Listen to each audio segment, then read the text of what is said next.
General Jose Bello, the President of the AGFO Foundation Incorporated, Brigadier General Buenaventura Pascual, who's the AFP Chief on the peace process, and of course all the familiar faces that I see here today.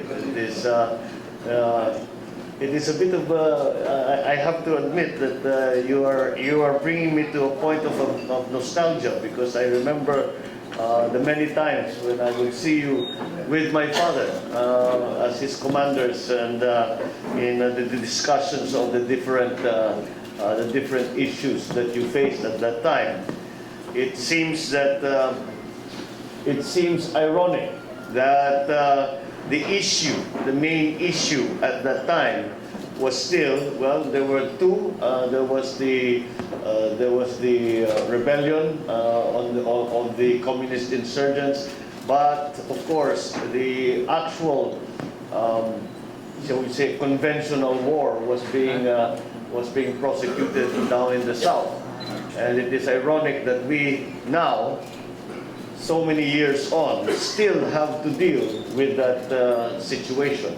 And again, and that's why it was very important when General Adan said that you had a fellowship meeting and that I come to attend. And simply my purpose here today is to give thanks to the AGFO for the extremely important inputs and ideas, principles, and concepts which you have introduced into the process of our writing of what is I can only call a more sensible version of the BBL.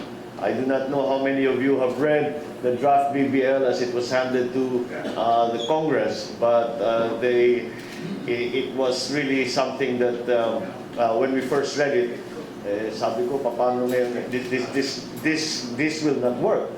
And it seems to have been created in a vacuum. And I think, as General Adan will attest to, during the hearing in which they represented you, we were also hearing the opinions and the insights of the LGU executives. Nasabay sa hearing, both the retired officers and the LGUs. And the reason that we were doing this is that it turns out that the LGUs, and by the LGUs I mean the governors, the mayors, the different chief executives around ARM and the affected areas of what is the proposed Bangsamoro, had never been consulted. And that is why we had asked that your representative come, because it turns out that also the retired generals and those officers, you were not yet generals then, but those officers who have had the most experience in the fight against the secessionist movement in Muslim Mindanao were also not consulted. As were not the sultanates, as were not the Lumads, as were not the IPs, the Christian settlers.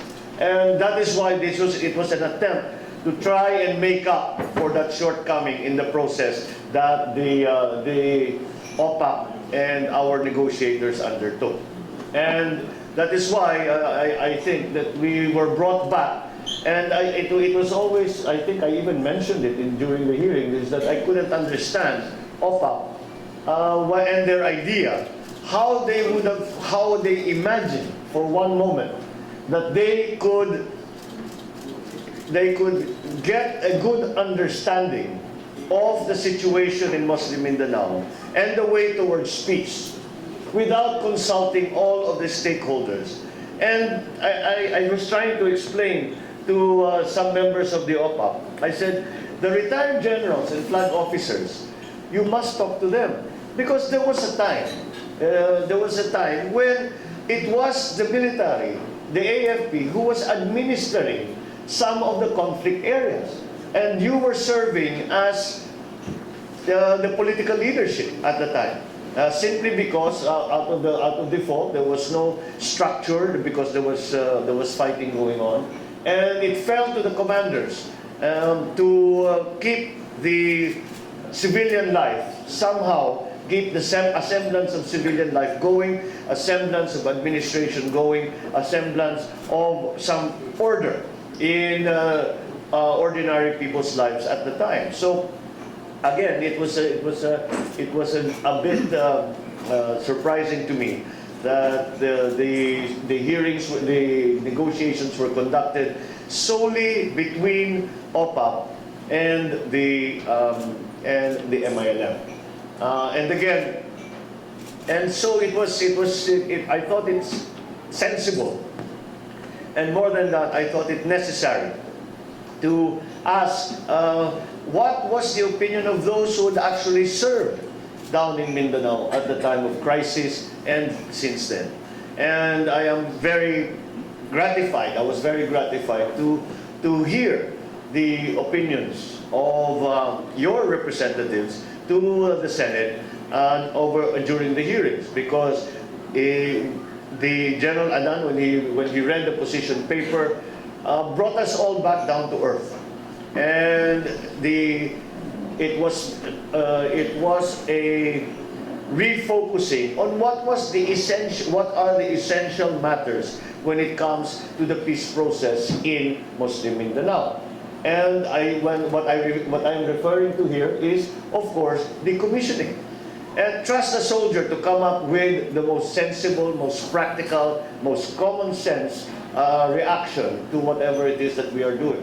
And of course, if there are no arms, if the people are not armed, there cannot be a war. And so that was what they focused on, and of course also on the function of the military and the police within the prospective Bangsamoro autonomous region.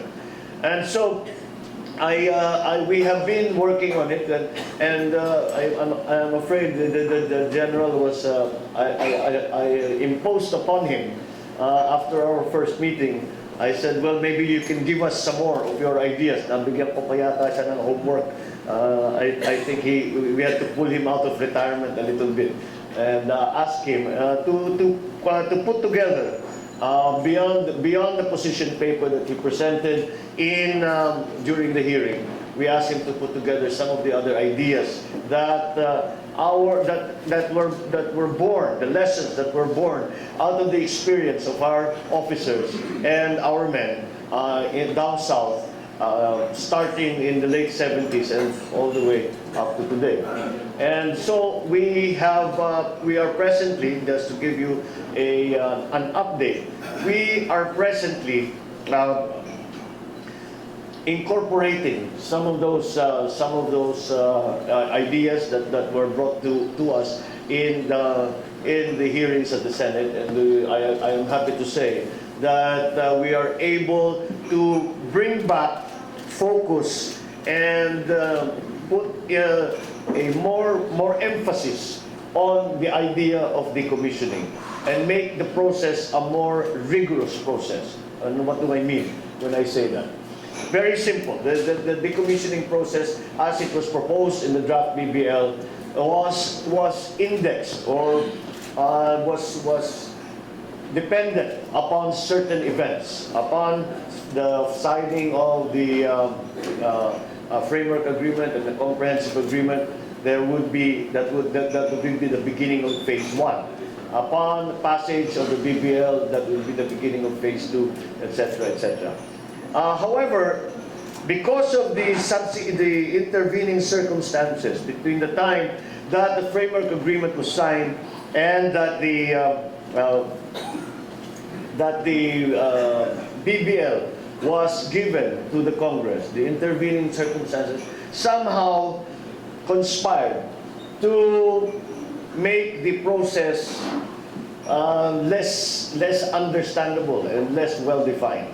Kaya naman hindi nasunod yung proseso, and the turnover that we had in the last few weeks ago, where the MILF turned over 75 weapons, 28 I think were cruiser, all of these, which was essentially a symbolic act. And just to define that at the beginning of the process, if we are to look strictly back upon the proposed schedule of decommissioning, the proposed schedule of the decommissioning was not followed anymore. In fact, the monitoring team that was supposed to oversee the decommissioning was only formed a week before the turnover of the weapons. So we have to redefine and make more clear the process of decommissioning.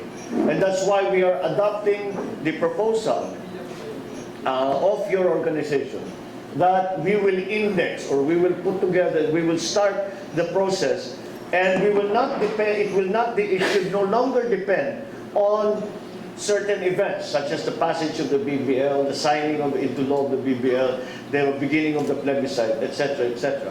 Because if we look at at the way it is defined in the draft BBL, we will find ourselves in a position where an election will be held in the Bangsamoro Autonomous Region, and the only people who are legally armed will be the MILF. Our AFP will be asked to withdraw. The police will continue to provide their functions. But of course, there will be the gun ban, but the MILF still keep their firearms.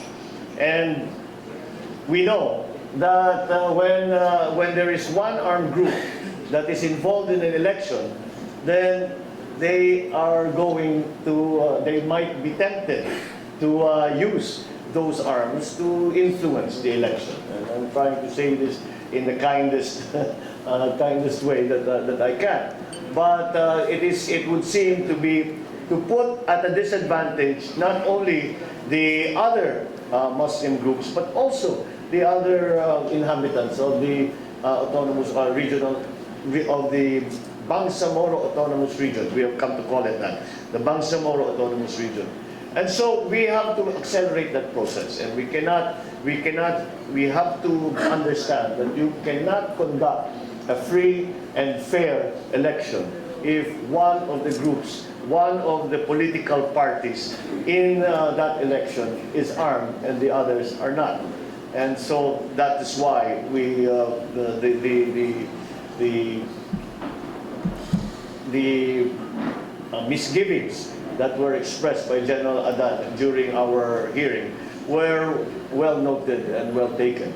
And so right now what we are going to do is we are, as I said, going to take the suggestion that was given us, that we are now going to take the decommissioning we will try, at least in the version that I am writing, we are going to make the decommissioning an accelerated process which will be dependent upon not events but certain dates, so that we can bring ourselves to the position, hopefully, where the armed groups will not have an advantage over those who are under the gun ban during election time.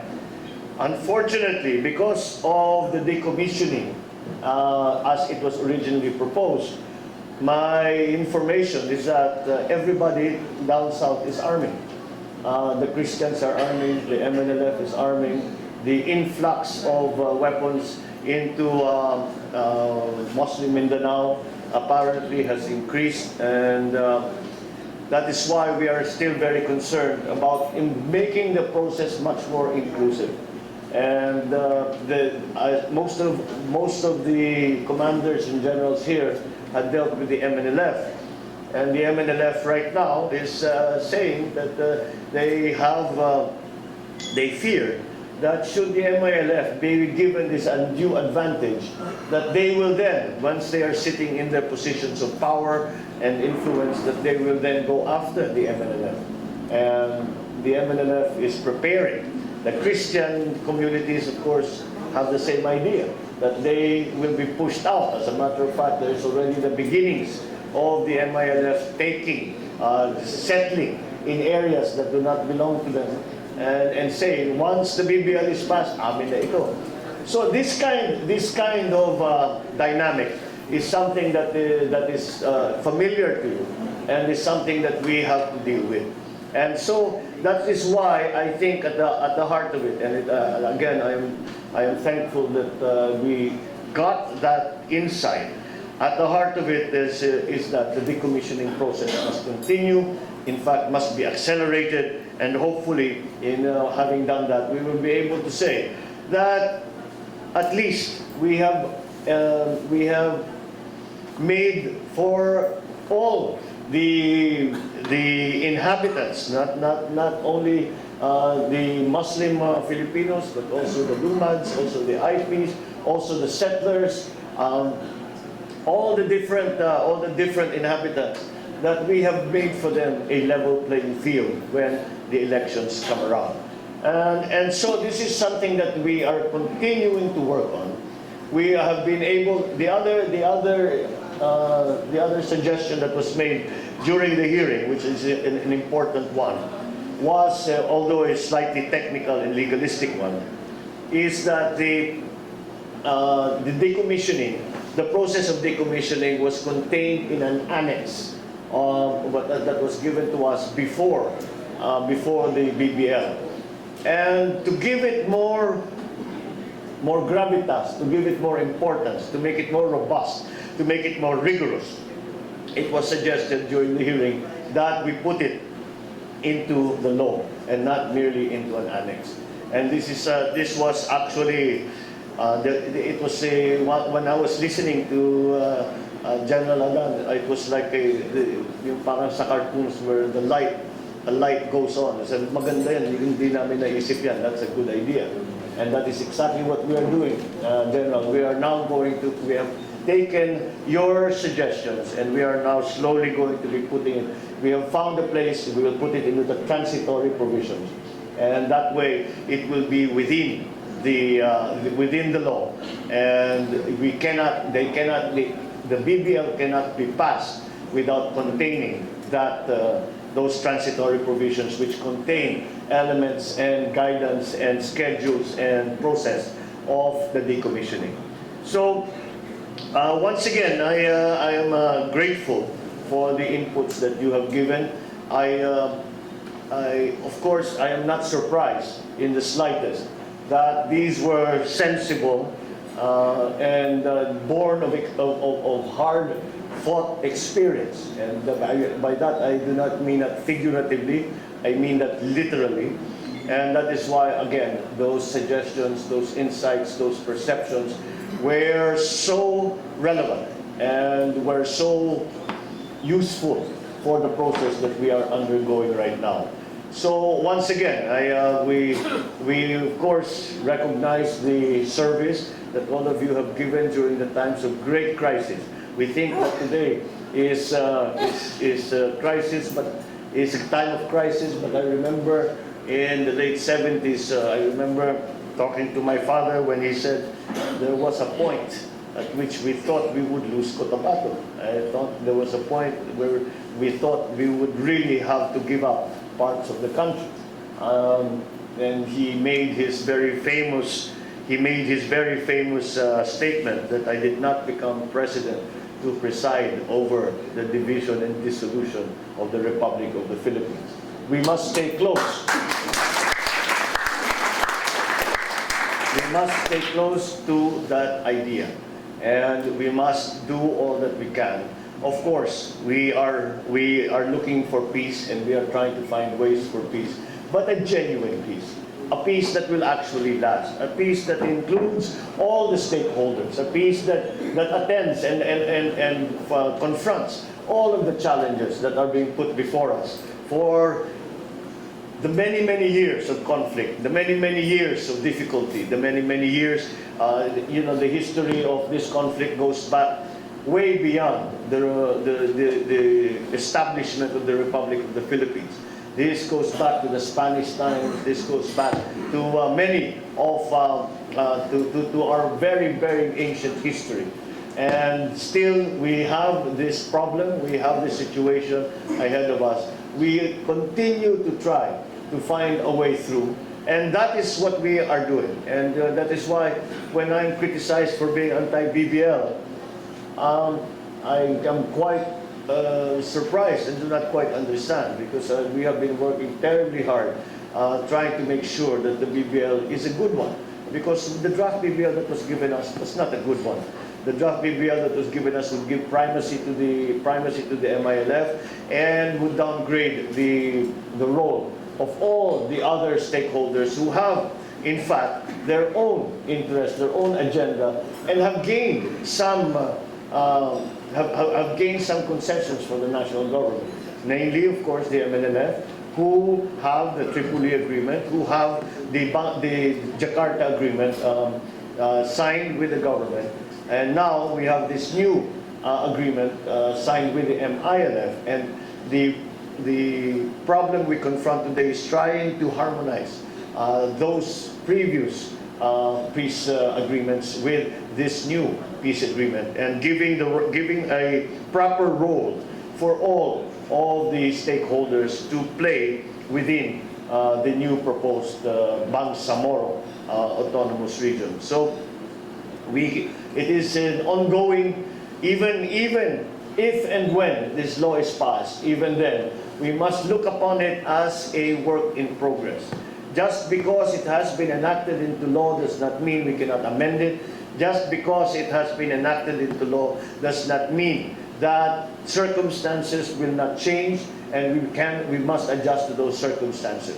So we must still continue to be vigilant and to be informed and monitor closely the situation on the ground, because that will dictate what it is that we should do, that it will dictate what we can do, and only with that kind of effort, that kind of continuing effort, at least for the first few years, can we say that we can give our people some kind of guarantee that there will be a real peace, not a peace that only comes out of signatures on a piece of paper, but a true peace, a peace wherein there is harmony in the life of our Muslim brothers and sisters and the Christian communities in which they live, that the idea of separatism and secession is disposed with, and we no longer have to discuss it, and it is no longer an option for anyone,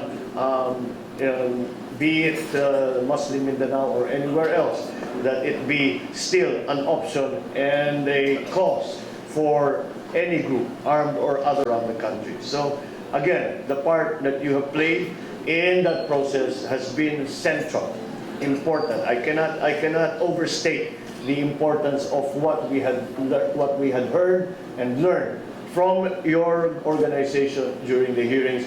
Once again, I should not, of course, we should not be surprised, as you were the commanders on the ground. You are the ones who know exactly, you know all the personalities, you know the area, you know the terrain, you know the politics, you know the history. And that's why it is not surprising that the ideas and the principles and the concepts that you brought to this process of writing the BBL were right on the mark, right on target. They were directed at the real problems that maybe those of us who are sitting in Manila writing fancy words on a piece of paper do not quite understand, but you brought home all of those elements, all of those issues, all of those concepts to us. And that's why I feel confident that using those ideas that you brought to us, it helped us a long way into making this proposed Bangsamoro law into something that is workable. Now, as I'm sure all of you are aware, the Congress is not composed by Senator Marcos alone. And so I will write the best version that I can write. I will listen to all the stakeholders.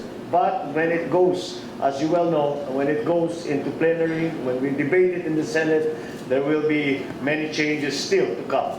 And furthermore, when we go to the bicameral committee to harmonize the versions of the House of Representatives and the Senate, that I anticipate many changes as well. So, but we must, again, taking the advice of the, well, who I refer to as the old man, taking his advice, I remember he always would say, plan for the ideal, but be quick to adjust when your plan changes. And so that is what we should do. I think he was referring actually to military action at the time. And I think it still applies to even this political process that we are undergoing. So once again, I am here to thank you. I am here to give you my appreciation for the very important ideas and inputs born of your experience in Muslim Mindanao. And I hope that we will be able to incorporate in the final version of this law all of those ideas that I feel will be of great help, and not only of great help, but are necessary to the success of this peace process. So with that, thank you very much, and good afternoon.